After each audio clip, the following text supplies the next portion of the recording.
ನಮಸ್ಕಾರ ವೀಕ್ಷಕರೇ, ಇವತ್ತು 16/3/2026 ಎಪಿಎಂಸಿ ಬೀದರ್ ಮಾರುಕಟ್ಟೆಯ ಇಂಧನ ವ್ಯಾಪಾರ ವಹಿವಾಟು ಮುಗಿದಿದ್ದು, ರೈತರು ತಂದಂತಹ ಬೆಳೆಗಳ ಬೆಲೆಗಳು ಇಂದು ಯಾವ ರೀತಿಯಾಗಿದೆ ಎಂದು ನೋಡೋಣ ಬನ್ನಿ. ವೀಕ್ಷಕರೇ, ಮೊದಲು ಹೆಸರು ನೋಡೋಣ. ಹೆಸರು 40 ಚೀಲ ಬಂದಿದ್ದು 2550. ಇವತ್ತಿನ ಕಡಿಮೆ ಕ್ವಾಲಿಟಿ ರೇಟ್ ಹೆಸರು. ಇವತ್ತಿನ ಹೈಯೆಸ್ಟ್ ರೇಟ್ 6089. ಇವತ್ತಿನ ಹೆಸರು ಮೀಡಿಯಂ ರೇಟ್ 5500. ವೀಕ್ಷಕರೇ, ಮೊನ್ನೆಗಿಂತ 97 ರೂಪಾಯಿ ಹೈಯೆಸ್ಟ್ ರೇಟಲ್ಲಿ ಕಡಿಮೆಯಾಗಿದೆ.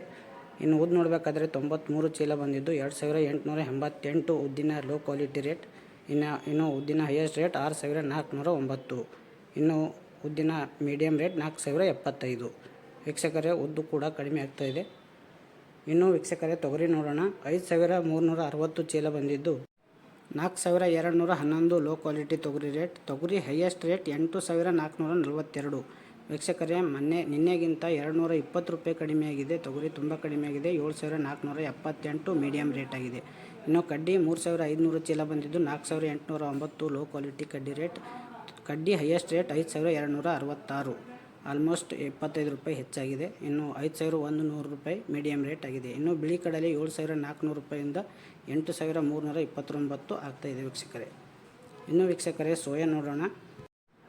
ಸೋಯಾ ನೋಡಬೇಕಾದ್ರೆ 596 ಚೀಲ ಬಂದಿದ್ದು 4480 low quality soya rate. Soya highest rate 5538 ಆಗಿದೆ. ಸೋಯಾ 9 ರೂಪಾಯಿ ನಿನ್ನೆಗಿಂತ ಹೆಚ್ಚಾಗಿದೆ. 5369 ಮೀಡಿಯಂ ರೇಟ್ ಆಗಿದೆ. ಇನ್ನು ಕುಸುಬೆ 5000ರಿಂದ 5900ವರೆಗೆ ಮಾರ್ತಾಯಿದೆ. ಗೋಧಿ 2200ರಿಂದ 3100 ಆಗ್ತಾಯಿದೆ. ವೀಕ್ಷಕರೇ, ತೊಗರಿ ದಿನೇ ದಿನೇ ಮತ್ತೆ ಕಡಿಮೆ ಆಗ್ತಾಯಿದೆ. 200 ರೂಪಾಯಿವರೆಗೂ ನಿನ್ನೆಗಿಂತ ಕಡಿಮೆಯಾಗಿದೆ. ಸೋಯಾ ಆಲ್ಮೋಸ್ಟ್ ಅದೇ ರೀತಿ ಇದೆ. ವೀಕ್ಷಕರೇ, ಪ್ರತಿದಿನ ಪ್ರತಿ ಬೆಳೆಗಳ ರೇಟನ್ನು ನೋಡಲು ನೀವು ಶೇರ್ ಮಾಡಿ, ಸಬ್ಸ್ಕ್ರೈಬ್ ಮಾಡಿ. ಇನ್ನು ಸಂಜೆ ಗುಲ್ಬರ್ಗ ರೇಟ್ ಕೂಡ ನೋಡಬಹುದು. ಧನ್ಯವಾದಗಳು, ನಮಸ್ಕಾರ.